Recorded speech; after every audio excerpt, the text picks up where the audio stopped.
Looking for pork and beef recipe you wanna cook for your family on a weekend?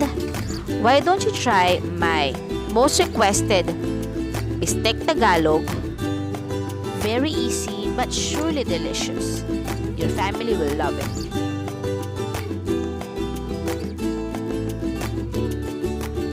And of course, may pork binagoongan na surely mapapamore kanin ka sa sarap. Nanunuot sa laman ang sarap at linamnam ng bagoong.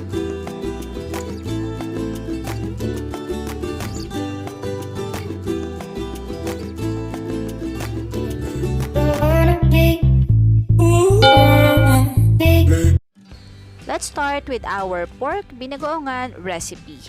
To start our pork binagoongan, ang una ko munang ginagawa is pinapalambot ko yung karne ng baboy. Kung makikita nyo, itong mga baboy na lulutuin natin ngayon ay liempo, kalahating liempo at kalahating kasim. Pinagsasama ko silang dalawa kasi gusto ko yung may konting taba kasi nagpapalasa yan, and gusto ko naman yung lambot ng kasim.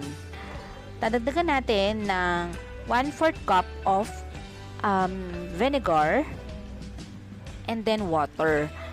Kung mapapansin din ninyo, medyo malalaki yung hiwa ng ating baboy. It's because, pag pinakuluan kasi natin to, lumiliit na siya. And ayoko naman na sobrang liit yung ating baboy kapag kinakain na. Nagdagdag ako ng bawang at, of course, pepper. We will just let this boil hanggang sa lumambot siya, siguro mga 30 to 45 minutes. Kaya kung siya nilalagyan ng suka kasi para mawala din yung kanyang lansa. Makakatulong kasi yon mamaya pag nilagay na natin yung ating bagoong. Ayan, hindi natin siya pwedeng haluin kasi hindi pa na kumulo ang ating vinegar. At maglalagay tayo ng pork cubes para mas maging malasa yung ating pork habang pinapakuluan siya. And hindi natin kailangan na magdagdag ng salt dito.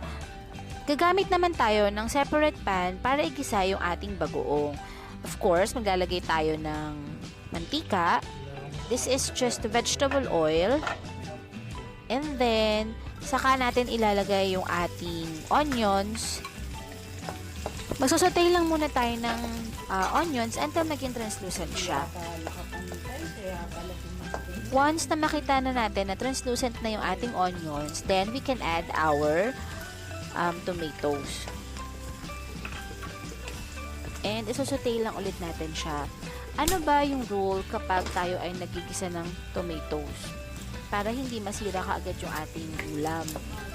Ang rule ay kailangan isaute ng maayos o ng maigi yung ating tomatoes para hindi madaling masira yung ating pagkain.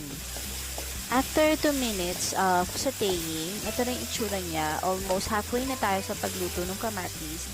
So, we can now add our garlic. And we will let this just cook for another 2 to 3 minutes pa until maging fully cooked yung ating tomatoes.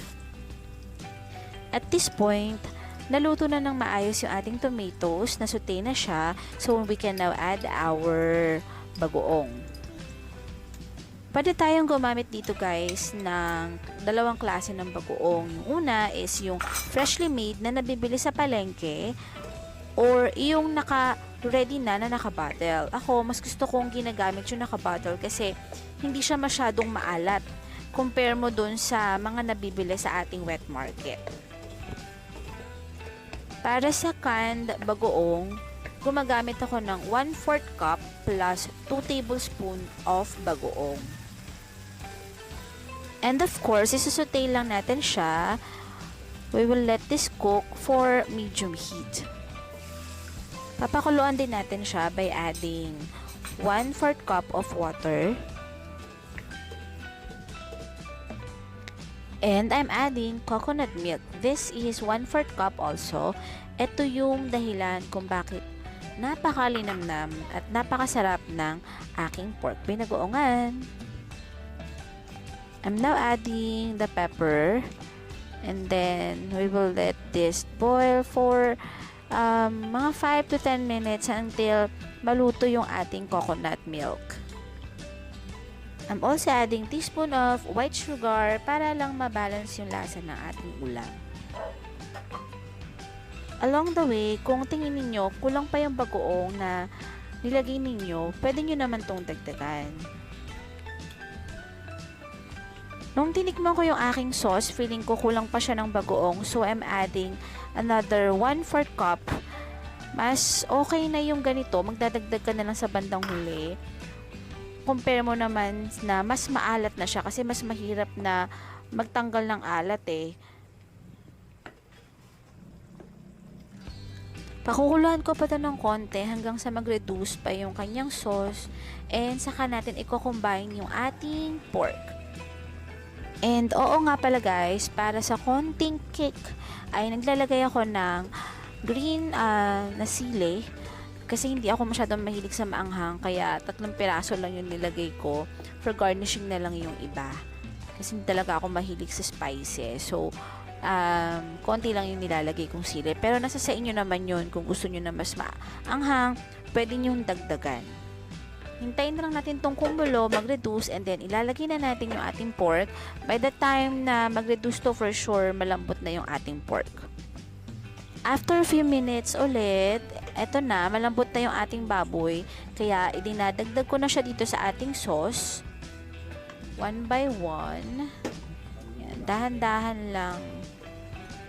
Kung mapapansin nyo, sobrang lambot na nitong ating pork. So, papakuluan na lang natin siya dito. Hintayin na lang natin na mas mag-reduce pa yung ating sauce at kumapit siya sa ating karne. Super bango niya guys. Perfect na perfect talaga to sa rice. Yung bagong saing na rice. Tapos mabango pa, may pandan. Super sarap talaga. Yan, 'di ba? Nagmamantika siya. Yung ating gata, nakakatulong talaga siya para mas maging maninamnam yung ating binagoong. And eto na ang ating pork binagoongan with the side dish na boiled okra and talong. Bagay na bagay talaga siya for this recipe. And now let's proceed to our Bistek Tagalog recipe. To start our Bistek Tagalog, we need to fry first our potatoes. Ipiprito ko na yung mga potatoes para hindi naman siya masyadong saging mamaya kapag hinalo natin sa ating Bistek Tagalog. Using the same oil na pinagprituhan ng ating mga potatoes, ipapansir natin yung ating beef. Etong mga beef na to ay na-marinate ko na for 30 minutes sa soy sauce with calamansi. Kung mapapansin nyo, manipis lang tong mga beef na to, so madali lang siyang maluto. Kapag napansir na natin siya, saka natin ilalagay yung ating mga onions, white onions, ang ginamit ko para medyo mas matamis. Tapos, isosaute lang natin siya. Napakabilis lang ng recipe na to at napakadali. And we can also add our garlic. And then, saute lang din natin siya ulit. We'll just have to wait for the onion na maging translucent yung kanyang itsura bago natin i-add yung susunod na ingredients natin, which is our soy sauce and a little bit of water. I'm now also adding the ground pepper. Medyo ito, dinadamihan ko talaga siya kasi gustong-gusto ko na medyo ma-peppery ang aking Bistek Tagalog. At this point, ang gagawin na lang natin ay hihintay natin siyang kumulo. Hindi na matatapos na tayo. Oo nga pala guys, yung ginamit ko kaninang soy sauce, yun din yung soy sauce at calamansi na ginamit ko for the marinade. Dinagdagan ko lang siya ng konti pang soy sauce, mga 1 tablespoon. After a few minutes of boiling, we can now add our calamansi. Ito talaga yung nagpapasarap at nagpapalinamnam sa ating Bistek Tagalog. Etong Bistek Tagalog na to ay bagay na bagay din para sa mainit na kanin. Napakadali lang din yung lutuin. Pwede rin itong gawin using your pork. Pwede nyong gamitin ng kasim o yung pork chop, pwede din siya. Pero ako, gustong-gusto ko talaga siyang gamitin ng beef. Nagdagdag pala ako ng dark soy sauce para sa kulay lang. Ayoko na rin kasi magdagdag ng soy sauce kasi magiging maalat na yung ating sauce. Kaya dark soy sauce na lang yung aking dinagdag. Itong dark soy sauce kasi hindi siya masyadong maalat. Actually, more of coloring lang siya sa ating sauce. Nabibili nyo guys yung dark soy sauce sa mga Chinese groceries. After na ilang minuto nang tinakpan ko siya, malapit nang mag-reduce yung kanyang sauce.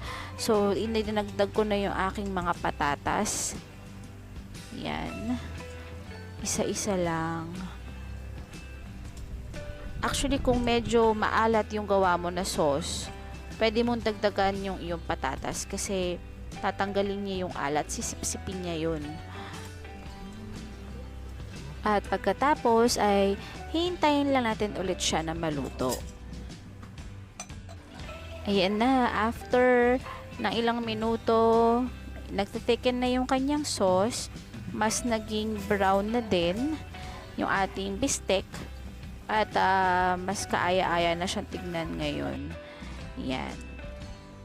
So, tingin ko konti na lang, malapit nang mas lumapot yung sauce niya. And then, pwede na natin itong iserve.